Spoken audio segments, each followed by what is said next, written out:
muzafata iki ngiki ujye ugisengeraho buri munsi, kuko buriya niba hari ibanga ribaho ryo kubaho unezerewe, niba hari ibanga ribaho ryo kutarwara stress yamaze abantu.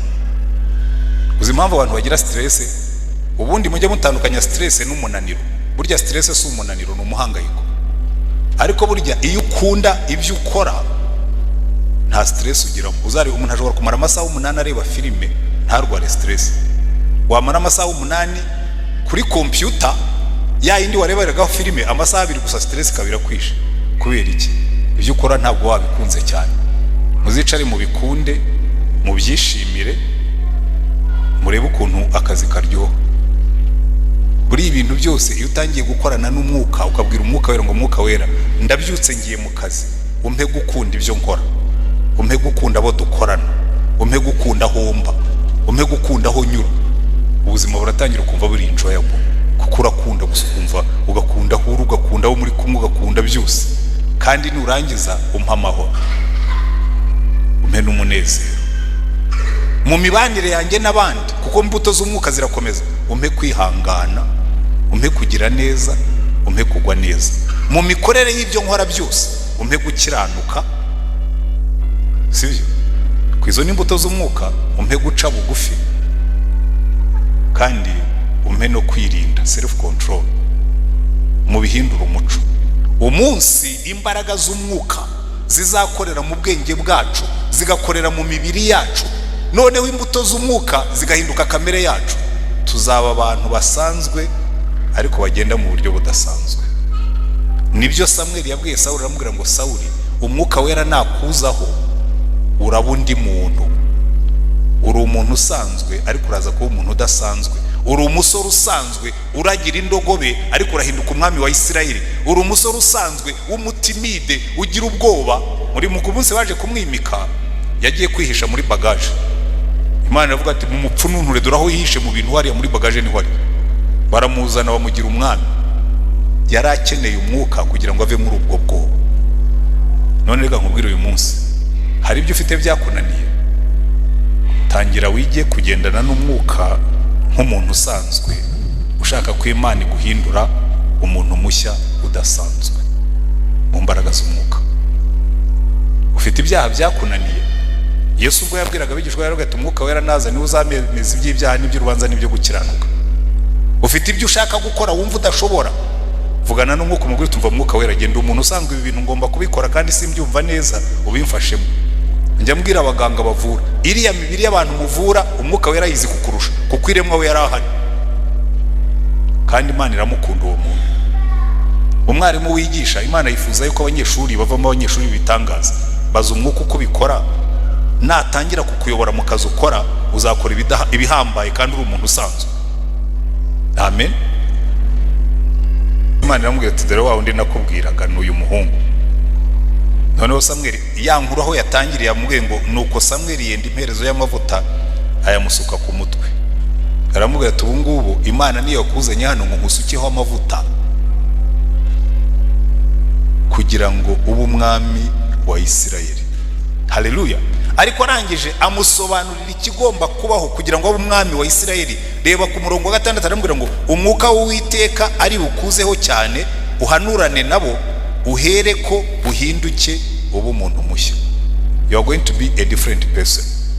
Umwuka wera araza kukuzaho uhanure nawe, nurangiza uhinduke umuntu mushya. Haleluya. Kandi muzitegereze muri Bibiliya iteka ryose Imana igiye gukoresha umuntu irabanza igakora iki ngiki yakoreye Sawuli. Imana itangira kurema isi, umwuka wera niwe wabundikiye isi. Imana ivuze ubuzima butangira kuzamo.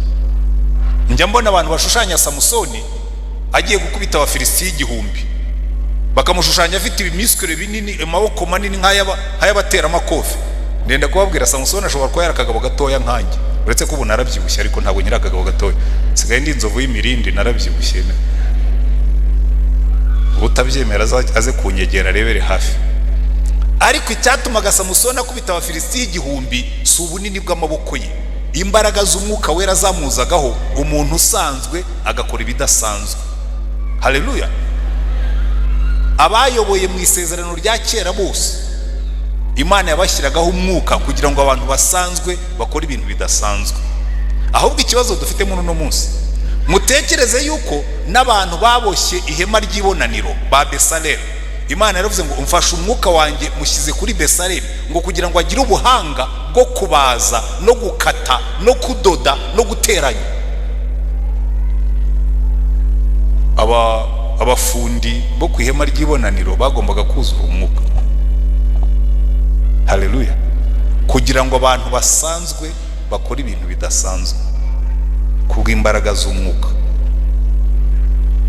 Uyu Sawuli izi mbaraga yaranazikeneye cyane, kubundi Sawuli yari umuntu ugira ubwoba. Hari abantu bamwe iyo bahaye mikrofone bahita babira icyuya mu maso,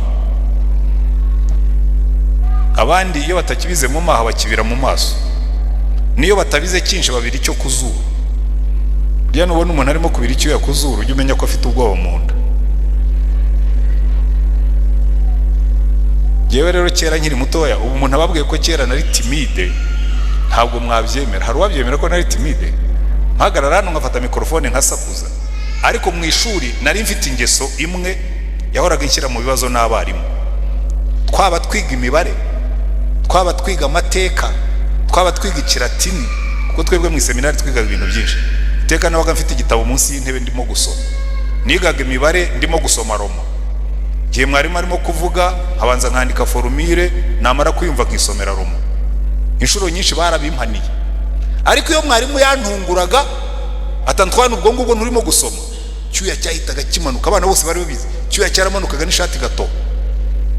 Wabyemera ko ubu ngubu niyo washyira imbere y'igiterane cy'abantu 20,000 ko nabihagazemo n'ishati yanjye mujya mubona nihanagura icyuya hano, byajyanye na timidite y'icyo gihe.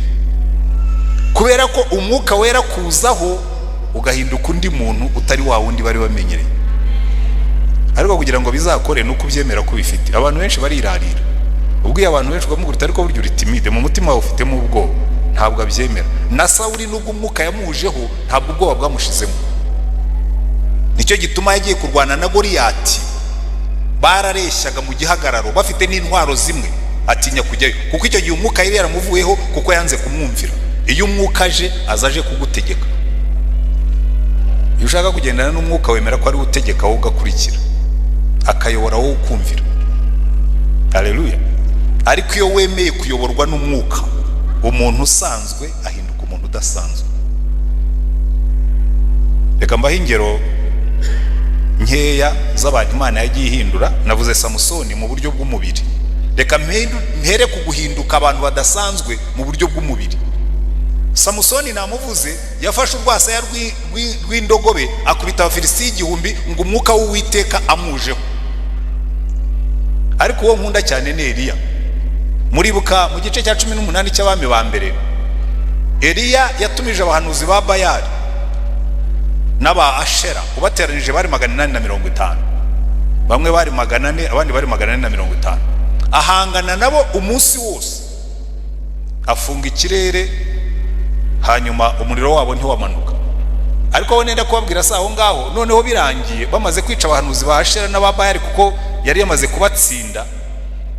Abwira umwami Ahabu ati mugende mujye kurya, ngiye ngiye ku musozi gusenga, ngiye kumanura imvura. Namanuye umuriro, noneho ngiye kumanura n'imvura. Waduha izo mbaraga. Rimwe tukajya tumanura umuriro, ubundi tukamanura imvura. Aragenda arasenga, imvura igiye kugwa. Abwira umugaragu we ngo genda ubwire umwami ngo ihuta ugende kuko hagiye kugwa imvura y'impangukano. Noneho ngo Ahabu arahaguruka n'amafarasi ye, ngo noneho umwuka w'Uwiteka aza kuri Eliya ngo arirukanka asiga amafarasi ngo amutange Yezereli. Reka mbabwire, kuva Karumeli ugiye Yezereli ngira ngo harimo nka kilometero umuntu abaze neza bizagera nko muri 5. Umuntu akubwiye ngo uve hano kilometero 5 uvuye hano ku Giporoso no kugera kuri hirya kuri Parilomo. Umuntu akubwiye ngo moto igiye guhaguruka hano, wowe uyigenda imbere uyisige uyitange kuri Parilomo, wawe ufite izindi mbaraga zitari zo dusangaho. Ariko ngo yarirutse asiga amafarasi abatanga Yezereli kuko yari umuntu usanzwe. Imana imukoresha ibidasanzwe mu buryo bw'imbaraga kubera umwuka w'Imana. Haleluya. Ariko iyo nkunda cyane si iyo ngiyo. Pawulo yandikira Abefeso yarababwiye ngo ndasenga Imana ngo musobanukirwe ubwinshi bw'imbaraga zidukoreramo, ngo za zindi zazuye Kristo mu bapfuye. Haleluya! Imbaraga zazuye Kristo mu bapfuye, bamuhambye ari intumbi, bayikubise uruhu rwayishizeho, imbaraga z'umwuka ziramanuka zimusanga kuzimu, zimuzamurayo ari muzima. Haleluya! Izo rero nizo zijya zikorera mu mubiri w'umuntu, akaguha imbaraga ubundi utashoboraga kubona. Nahoze mbibwiraho mu Cyongereza mu gitondo, kubera ko bari abanyamasengesho babivuze. Kuwa gatanu twariyirije, turara ijoro, jye naryamye saa 10, ariko nabwo ntabwo kwari ukuryama kuko twari ku misambi. Hari abantu bewe ngo na cidiko najya ku musambi, bakaryama ku musambi utariho matora. Iyo uyoboye abantu urarana nabo. Niba wabwiye abanyamasengesho ngo murarara ku gasambi, karareho, bamenye ko na cidiko ni nawe ajya ku musamba agasenga Imana. Hari igihe twebwe twumva twarabaye exonere mu bintu byo gusenga, ukumva ariko se na cidiko ni yaza Pastor Antoine acidiko nawe akajya ku musamba kararana n'abantu bavuye za Nyarurenzi n'abandi. Ukajyaho ukaryama hasi nta matora iriho, ukaba maso ugasenga. Urumva kuwa gatanu nigishije ijoro ryose ndaye ntasinziriye, kuwa gatandatu nigishije igitondo cyose, nyuma ya saa 6 nsezeranije ubukwe, na nimugoroba ndigishije, turangije amasengesho saa 6, ndyamye saa 7. Mu gitondo nkumva kabisa ntagiye, ndambwira umwuka wera namubwira kora bya bindi umwami yavuze, suka imbaraga ku buryo ntaza kugenda ndimo gukurura amaguru, ubundi muri yari nshobora kwiterera hejuru nkabye. Haleluya! Ko hari imbaraga zituzaho kuko zirakora. Imbaraga z'umwuka ziracyakora, iyo uzisabye ubyemera ziraza. Haleluya!